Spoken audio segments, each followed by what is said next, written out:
بسم اللہ الرحمن الرحیم۔ السلام علیکم ورحمۃ اللہ وبرکاتہ۔ مظہر نور خدا، رازدار مصطفیٰ، الغزالی بحر علم و آگہی بے کراں۔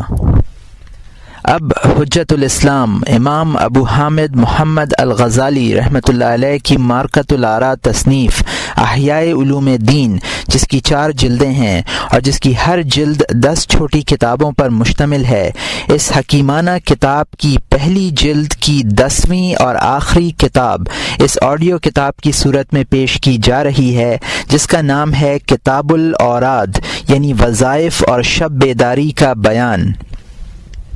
احیاء علوم دین کا اردو ترجمہ مولانا ندیم الواجدی نے کیا ہے اور اس کو دارالاشاعت کراچی پاکستان نے شائع کیا ہے۔ کتاب الاوراد، وظائف اور شب بیداری کا بیان۔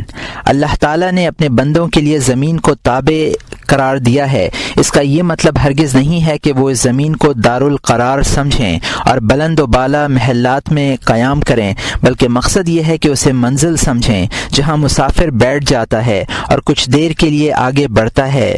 زمین ایک عارضی ٹھکانہ ہے، یہاں رہنے والوں کو چاہیے کہ وہ اپنے مستقل ٹھکانے کے لیے کچھ زیادہ راہ تیار کر لیں۔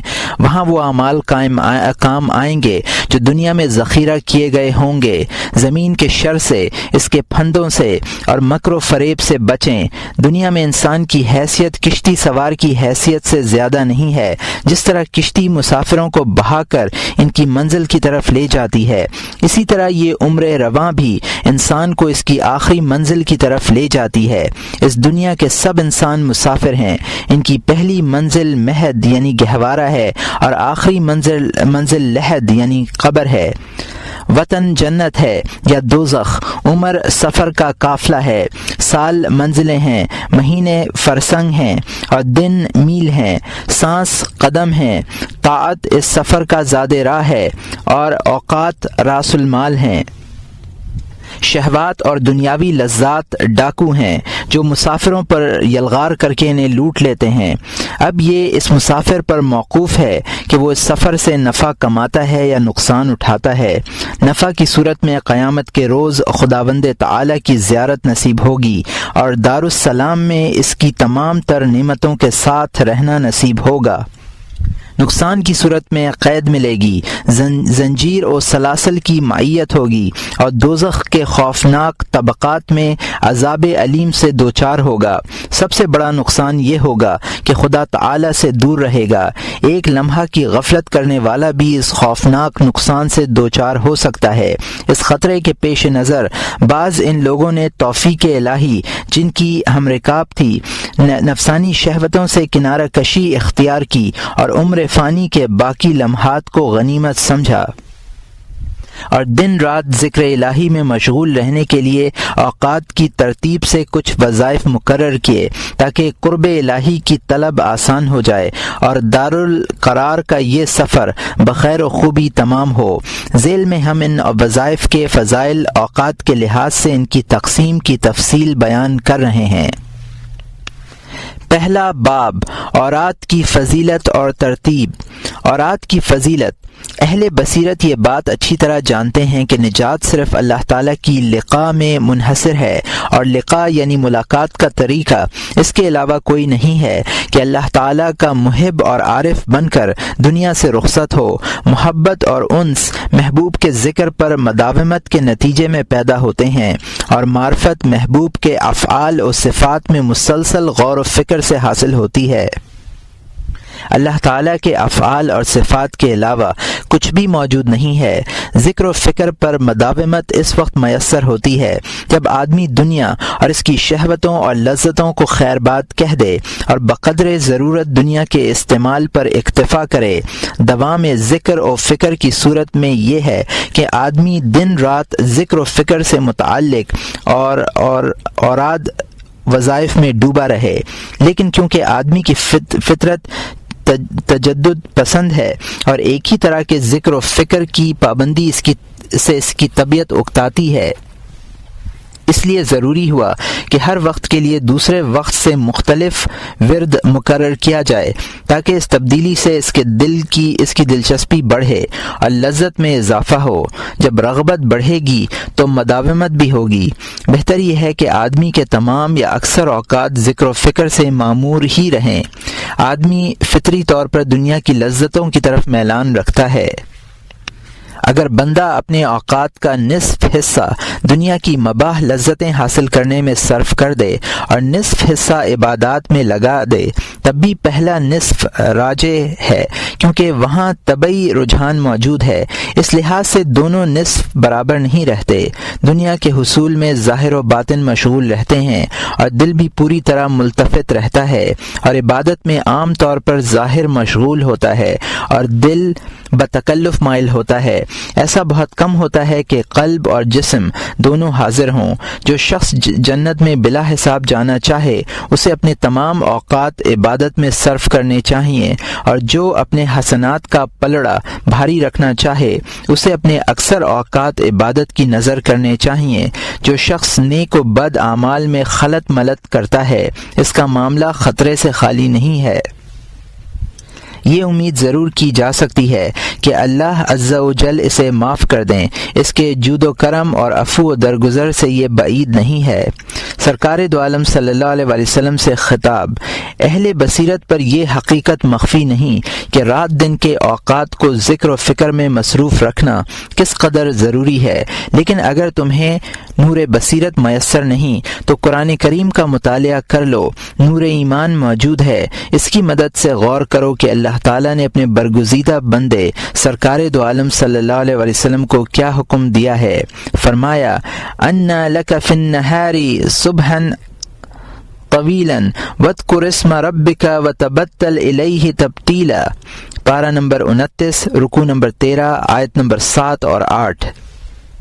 بے شک تم کو دن میں بہت کام رہتا ہے، اور اپنے رب کا نام یاد کرتے رہو اور سب سے قطع کر کے اس کی طرف متوجہ رہو۔ وَاذْكُرِ اسْمَ رَبِّكَ بُكْرَةً وَأَصِيلًا وَمِنَ اللَّيْلِ فَاسْجُدُوا لَهُ وَسَبِّحُوا لَيْلًا طَوِيلًا۔ پارہ نمبر 29، رکوع نمبر 20، آیت نمبر 25 اور 26۔ اور اپنے پروردگار کا صبح و شام نام لیا کیجیے، اور کسی قدر رات کے حصے میں بھی اس کو سجدہ کیا کیجیے، اور رات کے بڑے حصے میں اس کی تسبیح کیا کیجیے۔ وَسَبِّحْ بِحَمْدِ رَبِّكَ قَبْلَ طُلُوعِ الشَّمْسِ وَقَبْلَ الْغُرُوبِ وَمِنَ اللَّيْلِ فَسَبِّحُوا وَأَدْبَارَ السُّجُودِ۔ پارہ نمبر 26، رکوع نمبر 17، آیت نمبر 39 اور 40۔ اور اپنے رب کی تسبیح و تحمید کرتے رہیے سورج طلوع ہونے سے پہلے اور سورج غروب ہونے سے پہلے، اور رات میں بھی اس کی تسبیح کیا کیجیے اور نمازوں کے بعد بھی۔ وَسَبِّحْ بِحَمْدِ رَبِّكَ حِينَ تَقُومُ وَمِنَ اللَّيْلِ فَسَبِّحُوا إِدْبَارَ النُّجُومِ۔ پارہ نمبر 27، رکوع نمبر 4، آیت نمبر 48 اور 49۔ اور اٹھتے وقت مجلس سے یا سونے سے اپنے رب کی تسبیح و تحمید کیا کیجیے، اور رات میں بھی اس کی تسبیح کیا کیجیے، اور ستاروں سے پہلے بھی۔ ان ناشئۃ اللیل ہی اشد وطئا واقوم قیلا۔ پارہ نمبر 29، رکوع نمبر 13، آیت نمبر 6۔ بے شک رات کو اٹھنے میں دل اور زبان کا خوب میل ہوتا ہے، اور دعا یا تلاوت پر بات خوب ٹھیک نکلتی ہے۔ وَمِنْ آنَاءِ اللَّيْلِ فَسَبِّحْ وَأَطْرَافَ النَّهَارِ لَعَلَّكَ تَرْضَىٰ۔ پارہ نمبر 16، رکوع نمبر 17، آیت نمبر 130۔ اور اوقات شب میں بھی تسبیح کیا کیجیے، اور دن کے اول و آخر میں بھی، تاکہ آپ کو جو ثواب ملے آپ اس سے خوش رہیں۔ وَأَقِمِ الصَّلَاةَ طَرَفِ النَّهَارِ وَزُلَفًا مِنَ اللَّيْلِ وَإِنَّ الْحَسَنَاتِ يُذْهِبَنَّ السَّيِّئَاتِ۔ پارہ نمبر 12 رکوع نمبر 10 آیت نمبر 114۔ اور آپ نماز کی پابندی رکھیے دن کے دونوں سروں پر اور رات کے کچھ حصوں میں، بے شک نیک کام مٹا دیتے ہیں برے کاموں کو۔ اس کے بعد ان آیات میں غور کیجیے جن میں اللہ تعالیٰ نے اپنے پاک باز اور نیکوکار بندوں کے اوصاف بیان کیے ہیں۔ فرماتے ہیں امن ہوا قانت آناء اللیل ساجدا وقائما یحذر الآخرۃ ویرجو رحمت ربہ قل هل يستوي الذين يعلمون والذين لا يعلمون۔ پارہ نمبر 23 رکوع نمبر 15 آیت نمبر 9۔ بھلا جو شخص اوقات شب میں سجدہ و قیام یعنی نماز کی حالت میں عبادت کر رہا ہو، آخرت سے ڈر رہا ہو اور اپنے پروردگار کی رحمت کی امید کر رہا ہو، آپ کہیے کیا علم والے اور جہل والے کہیں برابر ہو سکتے ہیں؟ تتجافی جنوبہم عن المضاجع یدعون ربہم خوفا وطمعا۔ پارہ نمبر 21 رکوع نمبر 15 آیت نمبر 16۔ ان کے پہلو خوابگاہوں سے علیحدہ ہوتے ہیں اس طور پر کہ وہ لوگ اپنے رب کو امید سے اور خوف سے پکارتے ہیں۔ والذین یبیتون لربہم سجدا وقیاما۔ پارہ نمبر 19 رکوع نمبر 4 آیت نمبر 64۔ اور جو راتوں کو اپنے رب کے آگے سجدہ اور قیام یعنی نماز میں لگے رہتے ہیں۔ کانوا من اللیل ما یہجعون وبالاسحار ہم یستغفرون۔ پارہ نمبر 26 رکوع نمبر 18 آیت نمبر 17 اور 18۔ وہ لوگ رات کو بہت کم سوتے تھے اور اخیر شب میں استغفار کیا کرتے تھے۔ فسبحان اللہ حین تمسون وحین تصبحون ولہ الحمد فی السماوات والارض وعشیا وحین تظہرون۔ پارہ نمبر 21 رکوع نمبر 5 آیت نمبر 17 اور 18۔ سو تم اللہ کی تسبیح کیا کرو شام کے وقت اور صبح کے وقت، اور تمام آسمان و زمین میں اسی کی حمد ہوتی ہے، اور بعد زوال اور ظہر کے وقت۔ وَلَا تَطْرُدِ الَّذِينَ يَدْعُونَ رَبَّهُمْ بِالْغَدَاةِ وَالْعَشِيِّ يُرِيدُونَ وَجْهَهُ۔ پارہ نمبر 7 رکوع نمبر 12 آیت نمبر 52۔ اور ان لوگوں کو نہ نکالیے جو صبح و شام اپنے پروردگار کی عبادت کرتے ہیں، جس سے خاص اس کی رضامندی کا قصد رکھتے ہیں۔ مذکورہ بالا آیات میں غور کرنے سے معلوم ہوگا کہ اللہ تعالیٰ تک پہنچنے کا واحد طریقہ یہ ہے کہ اوقات کی نگرانی کی جائے اور انہیں اوراد و وظائف سے معمور رکھا جائے۔ سرکار دو عالم صلی اللہ علیہ وسلم ارشاد فرماتے ہیں خیار عباد اللہ الی اللہ الذین یراؤن الشمس والقمر ولأہلۃ ذکر اللہ۔ یہ طبرانی اور حاکم کی حدیث ہے جس کو ابن ابی اوفا رضی اللہ عنہ نے روایت کیا ہے۔ اللہ تعالیٰ کے بہترین بندے وہ ہیں جو ذکر الہی کے لیے سورج اور چاند اور سایوں کے منتظر رہتے ہیں۔ مندرجہ ذیل آیات کریمہ ملاحظہ فرمائیے والشمس والقمر بحسبان۔ پارہ نمبر 27 رکوع نمبر 11 آیت نمبر 5۔ سورج اور چاند حساب کے ساتھ چلتے ہیں۔ الم تر الی ربک کیف مد الظل ولو شاء لجعلہ ساکنا ثم جعلنا الشمس علیہ دلیلا ثم قبضنا الینا قبضا یسیرا۔ پارہ نمبر 19 رکوع نمبر 3 آیت نمبر 45 اور 46۔ کیا تو نے اپنے پروردگار کی قدرت پر نظر نہیں کی؟ اس نے سائے کو کیوں کر دور تک پھیلایا ہے، اور اگر وہ چاہتا تو اس کو ایک حالت پر ٹھہرایا ہوا رکھتا۔ پھر ہم نے آفتاب کو اس سایہ کی درازی اور کوتاہی پر علامت مقرر کیا، پھر ہم نے اس کو اپنی طرف آہستہ آہستہ سمیٹ لیا۔ والقمر قدرنا منازل۔ پارہ نمبر 23 رکوع نمبر 2 آیت نمبر 39۔ اور چاند کے لیے منزلیں مقرر کیں۔ هو الذی جعل لکم النجوم لتہتدوا بها فی ظلمات البر والبحر۔ پارہ نمبر 7 رکوع نمبر 18 آیت نمبر 98۔ اور وہ اللہ ایسا ہے جس نے تمہارے فائدے کے لیے ستاروں کو پیدا کیا تاکہ تم ان کے ذریعے سے خشکی اور دریا کے اندھیروں میں راستہ معلوم کر لو۔ روشنی اور ستاروں کی پیدائش، سائے کی تخلیق، چاند اور سورج کی رفتار کے منظم اور مرتب ہونے یا حساب کے مطابق ہونے کا مطلب یہ نہیں ہے کہ ان سے دنیاوی امور پر مدد لی جائے، بلکہ ان کی پیدائش کا مقصد یہ ہے کہ ان سے اوقات کی تجدید اور تعین کی جا سکے تاکہ ان متعین اوقات کے مطابق اللہ تعالیٰ کی عبادت ہو سکے اور لوگ آخرت کی تجارت میں مصروف ہو سکیں۔ ذیل کی آیت میں اس مضمون کی تائید ہوتی ہے، وَهُوَ الَّذِي جَعَلَ اللَّيْلَ وَالنَّهَارَ خِلْفَةً لِمَنْ أَرَادَ أَن يُذَكَّرَ أَوْ أَرَادَ شُكُورًا۔ پارہ نمبر 19، رکوع نمبر 4، آیت نمبر 62۔ اور وہ ایسا ہے جس نے رات اور دن کو ایک دوسرے کے پیچھے آنے جانے والے بنائے، اور یہ دلائل اس شخص کے لیے ہے جو سمجھنا چاہے یا شکر کرنا چاہے۔ مطلب یہ ہے کہ رات اور دن کو ایک دوسرے کا نائب بنایا گیا ہے تاکہ اگر ایک وقت میں عبادت کا کوئی حصہ باقی رہ جائے تو دوسرے میں اس کا تدارک ہو سکے۔ آیت میں اس کی وجہ بھی بیان کی گئی ہے کہ یہ امر ذکر و شکر کے لیے ہے، کسی اور کام کے لیے نہیں۔ ایک جگہ ارشاد فرمایا، وَجَعَلْنَا اللَّيْلَ وَالنَّهَارَ آیَتَيْنِ فَمَحَوْنَا آیَةَ اللَّيْلِ وَجَعَلْنَا آیَةَ النَّهَارِ مُبْصِرَةً لِتَبْتَغُوا فَضْلًا مِّن رَّبِّكُمْ وَلَتَعْلَمُوا عَدَدَ السِّنِينَ وَالْحِسَابَ۔ پارہ نمبر 15، رکوع نمبر 2، آیت نمبر 12۔ اور ہم نے رات اور دن کو دو نشانیاں بنایا، سو رات کی نشانی کو ہم نے دھندلا بنایا اور دن کی نشانی کو ہم نے روشن بنایا، تاکہ دن کو تم اپنے رب کی روزی تلاش کرو اور تاکہ برسوں کا شمار اور حساب معلوم کر لو۔ یہاں فضل سے ثواب اور مغفرت مراد ہے۔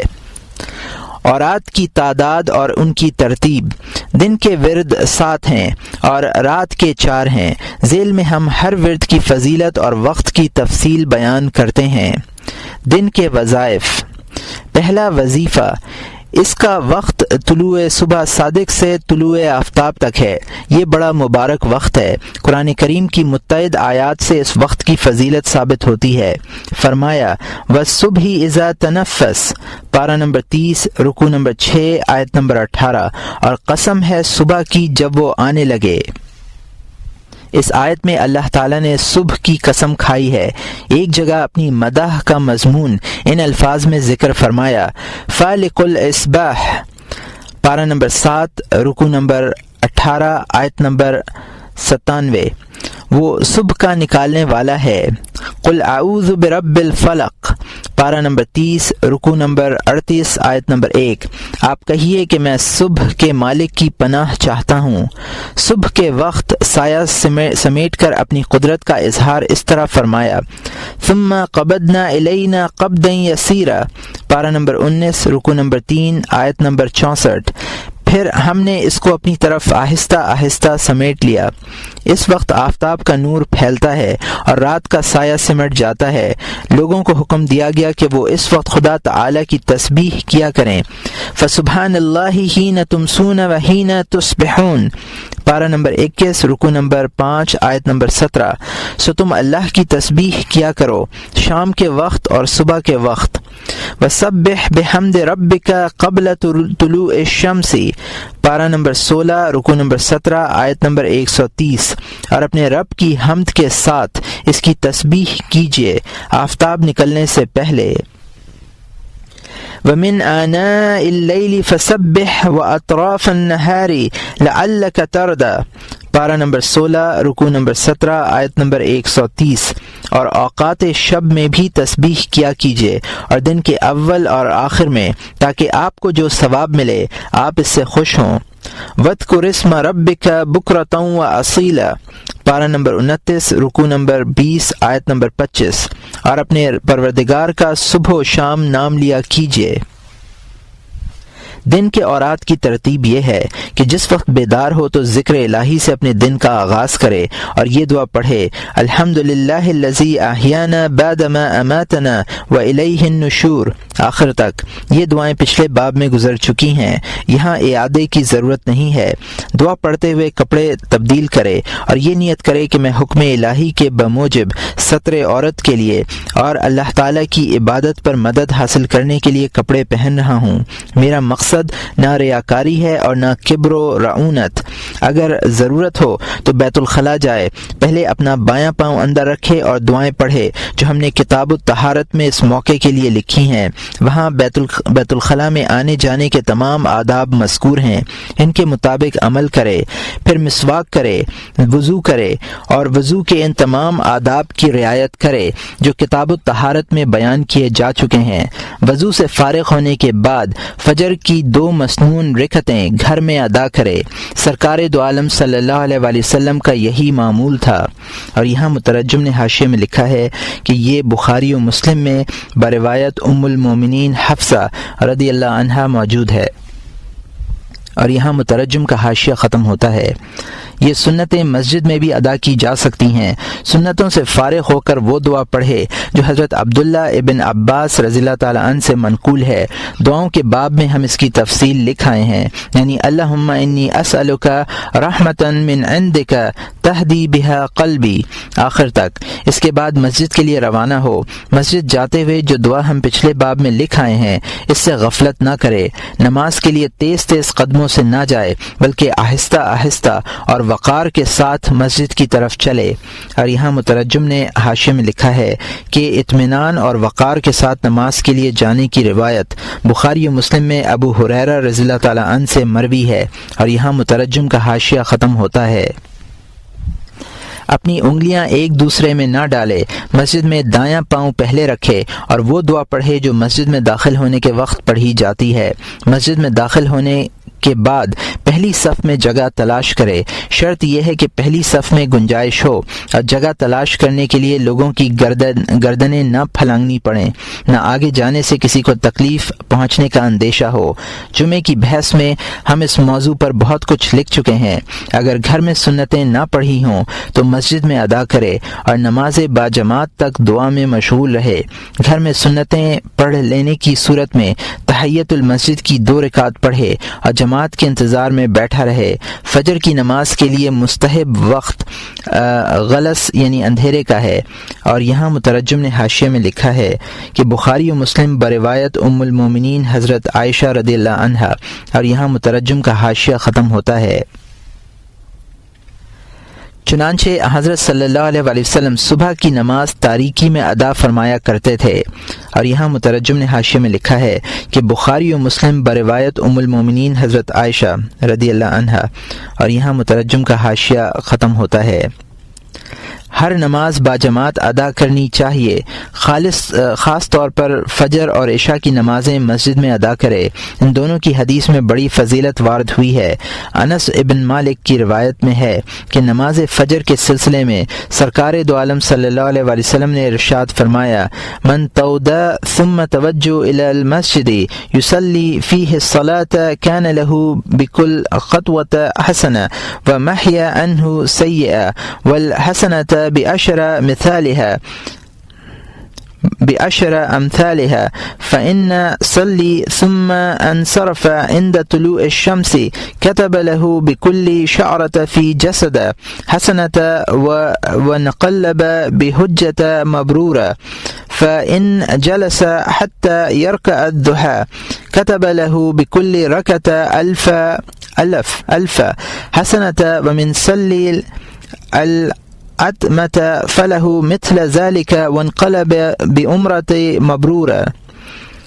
اور یہاں مترجم نے حاشیے میں لکھا ہے کہ مجھے یہ حدیث اس سیاق و سباق کے ساتھ نہیں ملی، البتہ بیہقی کی شعب الایمان میں حضرت انس رضی اللہ تعالیٰ عنہ کی یہ روایت ان الفاظ میں منقول ہے: ومن صلی المغرب کان له کحجۃ مبرورہ وعمرۃ متقبلہ۔ اور یہاں مترجم کا حاشیہ ختم ہوتا ہے۔ ترجمہ: جو شخص وضو کرے اور نماز پڑھنے کے ارادے سے مسجد میں جائے تو اسے ہر قدم پر ایک نیکی ملے گی اور اس کا ایک گناہ معاف کیا جائے گا اور نیکی کا ثواب 10 گنا ملتا ہے۔ اگر نماز پڑھنے کے بعد طلوع آفتاب کے وقت واپس ہو تو اسے اس کے جسم کے ہر بال کے عوض ایک نیکی ملے گی اور وہ ایک مقبول حج کا ثواب لے کر واپس ہوگا، اور اگر چاشت کی نماز تک وہاں بیٹھے تو اسے ہر رکعت کے عوض 10 لاکھ نیکیاں ملیں گی، اور جو شخص عشاء کی نماز مسجد میں پڑھے اسے بھی اتنا ہی ثواب ملے گا اور وہ ایک مقبول عمرے کا ثواب لے کر واپس ہوگا۔ اکابر کا معمول یہ تھا کہ وہ طلوع فجر سے پہلے مسجد میں جایا کرتے تھے۔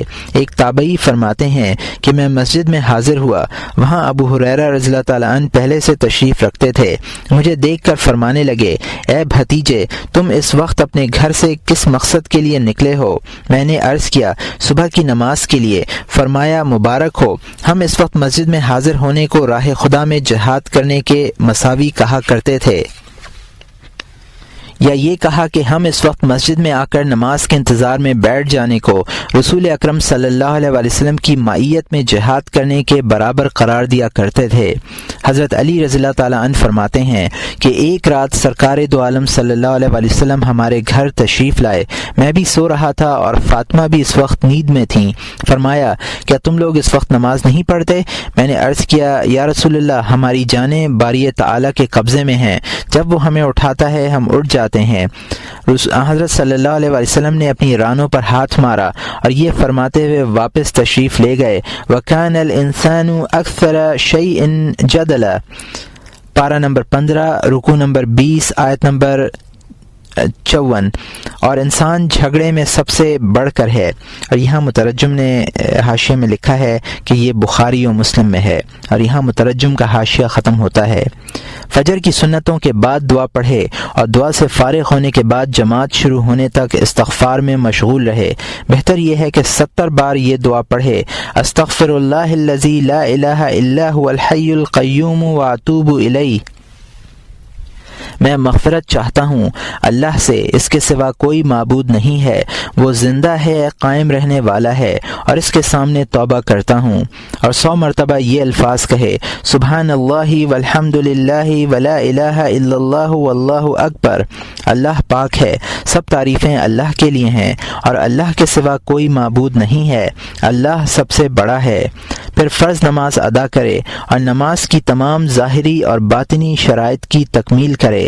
نماز کے باب میں یہ بحث گزر چکی ہے۔ نماز کے بعد طلوع آفتاب تک مسجد میں رہے اور اللہ کا ذکر کرتا رہے۔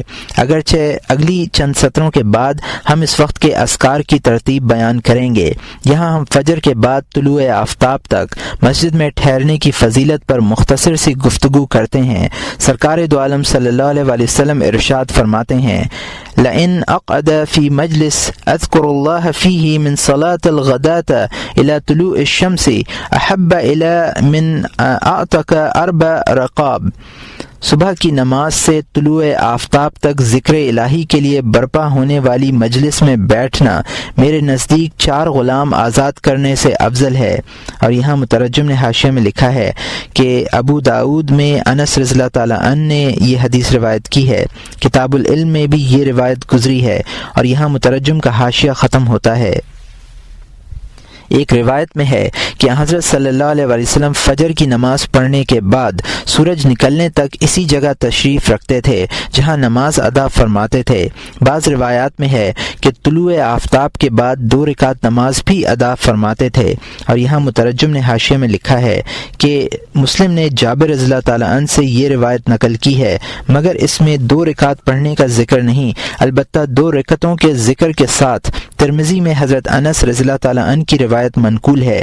اس کے الفاظ یہ ہیں، من صلی الفجر فی جماعت ثم قعد یذکر اللہ تعالی حتی تطلع الشمس ثم صلی رکعتین كانت له كجر حجة وعمرة تامة۔ اور یہاں مترجم کا حاشیہ ختم ہوتا ہے۔ اس عمل کی بڑی فضیلت آئی ہے حدیث قدسی میں ہے یا ابن آدم اذکرنی بعد صلاۃ الفجر ساعۃ و بعد صلاۃ العصر ساعۃ اکفک ما بینہما. یہ ابن المبارک فی الزہد کی حدیث ہے جس کو حسن رضی اللہ تعالیٰ عنہ نے روایت کیا ہے اور یہ مرسلن ہے. اے ابن آدم، فجر اور عصر کی نماز کے بعد کچھ دیر میرا ذکر کر لیا کر، میں تجھے ان دونوں وقتوں کے درمیانی حصے کے لیے کافی ہوں گا. ان فضائل کا تقاضا یہ ہے کہ طریق آخرت کا سالک ان کے مطابق عمل کرنا اپنا معمول بنائے. نماز فجر کے بعد طلوع آفتاب تک مسجد میں بیٹھا رہے اور کسی سے کوئی بات نہ کرے. اس دوران 4 طرح کے وظائف کا معمول بنائے. اول دعائیں، دوم تسبیح پر ذکر، سوم قرآن پاک کی تلاوت، چہارم خداوند قدوس کی قدرت میں غور و خوض. دعاؤں کا سلسلہ نماز کے فوراً بعد شروع ہوگا. سب سے پہلے یہ دعا کرے اللہم صلی علی سیدنا محمد وعلی آل سیدنا محمد، اللہم انت السلام ومنک السلام والیک یعود السلام، حینا ربنا بالسلام وادخلنا دار السلام، تبارکت یا ذا الجلال والاکرام. اس کے بعد یہ دعا کرے. سرکار دو عالم صلی اللہ علیہ وسلم اس دعا سے اپنی دعاؤں کا آغاز فرمایا کرتے تھے. سبحان ربی العلی الاعلی الوہاب لا الہ الا اللہ وحدہ لا شریک لہ لہ الملک ولہ الحمد یحیی و یمیت وہو حی لا یموت بیدہ الخیر وہو علی کل شیء قدیر لا الہ الا اللہ اہل النعمت والفضل والثناء الحسن لا الہ الا اللہ ولا تعبدوا الا ایاہ مخلصین لہ الدین ولو کرہ الکافرون. پاک ہے میرا رب، عظیم، بزرگ و برتر، زیادہ دینے والا، اس کے سوا کوئی معبود نہیں ہے. وہ یکتا ہے، اس کا کوئی شریک نہیں ہے. اسی کی ملک ہے، اسی کے لیے حمد ہے. وہ مارتا ہے اور وہ زندہ کرتا ہے. وہ زندہ ہے، مرتا نہیں ہے. اس کے ہاتھ میں خیر ہے اور وہ ہر چیز پر قادر ہے. اللہ کے سوا کوئی معبود نہیں ہے جو نعمت والا ہے، صاحب فضل ہے اور اچھی تعریف کے لائق ہے. اللہ کے سوا کوئی معبود نہیں ہے. ہم دین میں اخلاص کے ساتھ اس کی بندگی کرتے ہیں، خواہ کافر برا منائیں. اور یہاں مترجم نے حاشیے میں لکھا ہے کہ یہ روایت گزر چکی ہے، اور یہاں مترجم کا حاشیہ ختم ہوتا ہے. پھر وہ دعائیں پڑھے جو کتاب الاذکار کے 3 اور 4 باب میں لکھی گئی ہیں.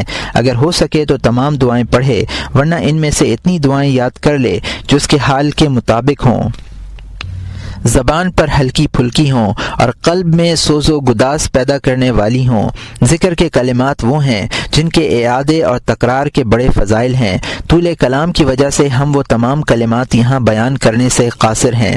تکرار و اعادے کا کم سے کم درجہ یہ ہے کہ ہر کلمہ 3 بار یا 7 بار کہا جائے. زیادہ سے زیادہ تعداد یہ ہے کہ ہر کلمہ کا 100 بار یا 70 بار ورد کیا جائے، اور درمیانی درجہ یہ ہے کہ 10 مرتبہ اعادہ کیا جائے. بہرحال وقت میں جس قدر گنجائش ہو اسی کے مطابق پڑھے. 10 کی تعداد اوسط درجے میں ہے. اس میں مداومت سے قلب میں اثر ہوتا ہے. جس پر مداومت ہو سکے، اگرچہ مقدار میں مختصر ہی کیوں نہ ہو، مداومت سے قلب میں اثر ہوتا ہے اور یہ اثر دیر تک باقی رہتا ہے. مقدار میں کم اور دائمی طور پر باقی رہنے والے وظیفے کی مثال ایسی ہے جیسے پانی کے قطرے مسلسل زمین پر پڑنے سے گڑھا ہو جائے، اگرچہ وہ زمین پتھریلی ہی کیوں نہ ہو. اس پانی کا کوئی اثر زمین پر نہیں ہوگا جو مقدار میں زیادہ ہونے کے باوجود ایک ہی مرتبہ یا تھوڑے تھوڑے وقفے سے زمین پر انڈیل دیا جائے. ذیل میں ہم 10 کلمات بیان کرتے ہیں. اول، لا الہ الا اللہ وحدہ لا شریک لہ لہ الملک ولہ الحمد یحیی و یمیت وہو حی لا یموت بیدہ الخیر وہو علی کل شیء قدیر. اللہ کے سوا کوئی معبود نہیں ہے، وہ تنہا ہے، اس کا کوئی شریک نہیں ہے. اسی کا ملک ہے، اسی کے لیے حمد ہے. وہ زندہ کرتا ہے اور وہ مارتا ہے، اور وہ زندہ ہے، مرتا نہیں ہے. اس کے ہاتھ میں خیر ہے اور وہ ہر چیز پر قادر ہے. اور یہاں مترجم نے حاشیے میں لکھا ہے کہ بازار میں عبد الرحمن ابن عوف رضی اللہ تعالیٰ عنہ سے یہ مروی ہے، اور نسائی میں ابو ذر رضی اللہ تعالیٰ عنہ سے مختصراً مروی ہے. اور یہاں مترجم کا حاشیہ ختم ہوتا ہوتا ہے۔ دوم، سبحان اللہ والحمد للہ ولا الہ الا اللہ واللہ اکبر ولا حول ولا قوۃ الا باللہ العلی العظیم۔ پاک ہے وہ میرا رب، تمام تعریفیں اللہ کے لیے ہیں، اللہ کے سوا کوئی معبود نہیں، اللہ سب سے بڑا ہے، قوت و طاقت صرف اللہ عظیم و برتر کی عطا کردہ ہے۔ اور یہاں مترجم نے حاشیے میں لکھا ہے کہ نسائی، ابن حبان اور حاکم میں ابو سعید الخدری رضی اللہ تعالی عنہ سے یہ حدیث مروی ہے۔ اور یہاں مترجم کا حاشیہ ختم ہوتا ہے۔ سوم، سبوح قدوس ربنا ورب الملائکۃ والروح۔ پاک صفات، پاک ذات ہے ہمارا رب، ملائکہ اور روح الامین کا رب۔ اور یہاں مترجم نے حاشیے میں لکھا ہے کہ مسلم میں عائشہ رضی اللہ عنہا سے یہ مروی ہے۔ ابو الشیخ فی الثواب میں برا رضی اللہ تعالی عنہ سے یہ مروی ہے۔ اور یہاں مترجم کا حاشیہ ختم ہوتا ہے۔ چہارم، سبحان اللہ العظیم و بحمدہ۔ پاک ہے رب عظیم، میں اس کی حمد بیان کرتا ہوں۔ اور یہاں مترجم نے حاشیے میں لکھا ہے کہ یہ روایت بخاری و مسلم میں ہے۔ ابو ہریرہ رضی اللہ تعالی عنہ سرکار دو عالم صلی اللہ علیہ وسلم کا یہ ارشاد نقل کرتے ہیں، من قال لك في يوم 100 مرة حتت خطايا وان كانت مثل زبد البحر۔ اور یہاں مترجم کا حاشیہ ختم ہوتا ہے۔ پنجم، استغفر اللہ الذی لا الہ الا هو الحی القیوم واسألہ التوبۃ۔ میں مغفرت چاہتا ہوں اللہ سے جس کے سوا کوئی معبود نہیں ہے، وہ زندہ ہے، قائم رہنے والا ہے، اور میں اس سے توبہ کی درخواست کرتا ہوں۔ اور یہاں مترجم نے حاشیے میں لکھا ہے کہ مستغفری نے کتاب الدعوات میں معاذ رضی اللہ تعالیٰ عنہ سے یہ دعا نقل کی ہے، اور الفاظ یہ ہیں، من قالها بعد الفجر وبعد العصر 3 مرات کفرت ذنوبہ وان كانت مثل زبد البحر۔ اس روایت میں اسألت التوبہ کے بجائے اتوب الیہ ہے۔ ترمذی میں بھی ابو سعید رضی اللہ تعالی عنہ سے یہ دعا روایت کی ہے۔ بخاری میں حضرت ابو ہریرہ کی حدیث ہے، انی لا استغفر اللہ و اتوب الیہ فی اليوم اکثر من 70 مرہ۔ اور یہاں مترجم کا حاشیہ ختم ہوتا ہے۔ ششم، اللہم لا مانع لما اعطیت ولا معطی لما منعت ولا ينفع ذا الجد منك الجد۔ اے اللہ، جو تو دے اس کا کوئی روکنے والا نہیں ہے، اور جو تو روکے اس کا کوئی دینے والا نہیں ہے، اور کسی مالدار کو تیرے عذاب سے مالداری نہیں بچا سکتی۔ اور یہاں مترجم نے حاشیے میں لکھا ہے کہ اس دعا کے تکرار کے سلسلے میں ہمیں کوئی مسند روایت نہیں ملی، البتہ فرض نمازوں کے بعد اور رکوع سے اٹھتے ہوئے اس کا پڑھنا ثابت ہے۔ دعاؤں کے باب میں یہ دعا نقل کی جا چکی ہے۔ اور یہاں مترجم کا حاشیہ ختم ہوتا ہے۔ ہفتم، لا الہ الا اللہ الملک الحق المبین۔ اللہ کے سوا کوئی معبود نہیں ہے، وہ جو بادشاہ ہے اور کھلا حق ہے۔ اور یہاں مترجم نے حاشیے میں لکھا ہے کہ مستغفری نے کتاب الدعوات میں اور خطیب نے علی رضی اللہ تعالی عنہ سے اس ذکر کی تکرار کی حدیث نقل کی ہے۔ الفاظ یہ ہیں، من قالها فی یوم 100 مرة كان له امان من الفقر وامان من وحشة القبر واستجلب به الغنى او استقرأ به باب الجنہ۔ ابو نعیم نے بھی حلیے میں یہ ذکر نقل کیا ہے۔ اور یہاں مترجم کا حاشیہ ختم ہوتا ہے۔ ہفتم، بسم اللہ الذی لا يضر مع اسمہ شیء فی الارض ولا فی السماء وهو السمیع العلیم۔ شروع کرتا ہوں اللہ کے نام سے جس کی وجہ سے زمین و آسمان کی کوئی چیز نقصان نہیں پہنچا سکتی، اور وہ سننے والا اور جاننے والا ہے۔ اور یہاں مترجم نے حاشیے میں لکھا ہے کہ اصحاب سنن، ابن حبان اور حاکم میں عثمان رضی اللہ تعالیٰ عنہ سے یہ مروی ہے۔ عثمان رضی اللہ تعالیٰ عنہ فرماتے ہیں، من قال ذلك 3 مرات حين يمسي لم يسبه فجات بلاء حتى يصبح، ومن قالها حين يسبه 3 مرات لم يسبه فجات يمسي۔ اور یہاں مترجم کا حاشیہ ختم ہوتا ہے۔ نہم اللہم صلی علی محمد عبدک و نبیک و رسولک النبی الامی وعلی آلہ و صحبہ وسلم۔ اے اللہ صلاۃ و سلام نازل ہو نبی امی محمد صلی اللہ علیہ وآلہ وسلم پر جو تیرے بندے ہیں اور تیرے رسول ہیں، اور آپ کی آل و اولاد اور آپ کے اصحاب پر۔ اور یہاں مترجم نے حاشیے میں لکھا ہے کہ یہ ذکر محمد ابن عبد الواحد النافعی نے فضائل القرآن میں ابن ابی اوفا رضی اللہ تعالیٰ عنہ سے نقل کیا ہے۔ فرماتے ہیں من ارادانی یموت فی السماء الرابعۃ فلیقل کل یوم 3 مرات۔ طبرانی میں ابو دردہ سے اس ذکر کا تکرار ان الفاظ میں منقول ہے، من صلی علی حین یصبح 10 او حین یمسی 10 درکتہ شفاعتی یوم القیامہ۔ پہلی روایت کو منکر کہا گیا ہے اور دوسری کو منقطع۔ اور یہاں مترجم کا حاشیہ ختم ہوتا ہے۔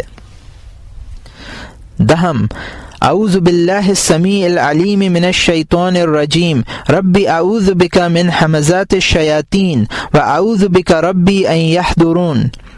میں اللہ کی جو سننے والا اور جاننے والا ہے پناہ چاہتا ہوں مردود شیطان سے۔ اے اللہ میں شیطان کے وسوسوں سے تیری پناہ چاہتا ہوں، اور اے اللہ میں اس بات سے تیری پناہ چاہتا ہوں کہ وہ میرے پاس آئیں۔